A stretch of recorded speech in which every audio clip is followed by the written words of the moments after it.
खुलुमबाय गिबियावनो आंनि मुलुगनां बड' निउस चेनेल नायगिरि बिथांमोननिसिम गोजोन फुंबिलिनि बयनिसिमबो गाहाम हामलायनाय जासिहरनाय जाबाय। आसा खालामो नोंथांमोनहा गासैबो मोजाङै दं।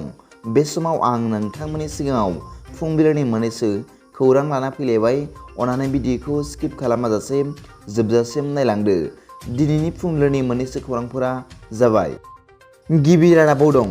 थांनाय हरनि 7 रिंगासो समाव चिरांनि दै गुदुं गामियाव अजय मुसाहारि मुंनि सासे सुबुङा सासे आइजोखौ खर'आव गुलि गावना गोब्राब जोखोम खालामदों होनना मिथिनो मोननाय जादों।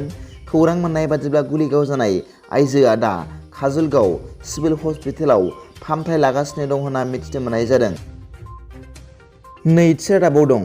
मैया मोनाबिलि समाव बिटिआरनि गाहाय मावफुं सोद्रोमा मानाव गेदेर प्रमद बर' बिथाङा 2020 मायथाइनि बिटिआर गोरोबथाखौ इमप्लिमेन्ट खालामनायनि सायाव गुवाहाटीआव आसामनि गिबि मन्थ्रि मानाव गेदेर डक्टर हिमन्त बिश्व शर्मा बिथांजों गोथौयै सावरायदों आरो बेजों लोगोसे एनबिनि जेंनाफोरखौ सुस्रांनायनि सायावबो सावरायनाय जादों होनना मिथिनो मोननाय जादों।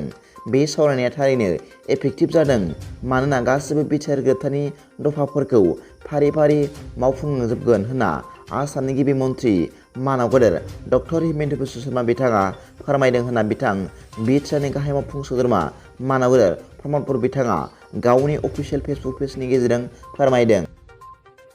थामथि रादाबाव दं। हारियाना हादरसायाव आबादारिफ्रा 6 घन्टा सोमावसारदों। मिथिनो मोननाय बादिब्ला बे सोमावसारनायखौ सान बिबारनि आबादारिफ्रा सोमावसारदों। बे सोमावसारनायखौ गावसोरनि सरकारनिफ्राय मोननो गोनां मिनिमाम सापर्ट प्राइस एबा MSP मोनैनि थाखाय सोमावसारदों होनना मिथिनो मोननाय जादों। बे सोमावसारनायखौ हारियानानि कुरुक्षेत्र जिल्लायाव खालामनाय जादों आरो बे सोमावसारनायाव हारियाना, पान्जाब, उत्तर प्रदेशनिफ्राय रोजा रोजा आबादारिफोरा बाहागो लाफैदोंमोन आरो खाथि खालानि रायजोफोरनिफ्रायबो बाहागो लाफैदोंमोन होनना मिथिनो मोननाय जादों। खौरां मोननाय बादिब्ला हारियानानि गिबि मन्थ्रि मानाव गेदेर मनहर लाल खाटार बिथाङा पुलिस बिफानखौ सोमावसारगिरिफोरखौ दबथायनो थाखाय लाथि चार्ज होनो बिथोन होदों होनना मिथिनो मोननाय जादों। ब्रैथि रादाबाव दं। टेट आनजादनि रिजाल्टखौ फोसावसिगोन। खौरां मोननाय बादिब्ला बावैसो बे 2023 बोसोरनि 30 एप्रिल अक्ट'आव जानानै थांनाय आसामनि 6थि शेड्युल एरियानि जिल्लाफोराव जानानै थांनाय स्पेशेल टेट आनजादनि फिथाइखौ फैगौ 15 जुन अक्ट'आव फोसावसिगोन होनना मिथिनो मोननाय जादों। मख'नो गोनां बाथ्रा दि बे बाथ्राखौ आसामनि सोलोंथाइ मन्थ्रि मानाव गेदेर रनज पेगु बिथाङा मैया गावनि टुइटार एकाउन्टनि गेजेरजों फोरमायदों। बाथि रादाबाव दं। करिमगन्जआव साबा दाखाथि खालामग्रा डाकायतफोरखौ थांनाय सुनिबार मोनायाव हमनो मोन्दों होनना मिथिनो मोननाय जादों।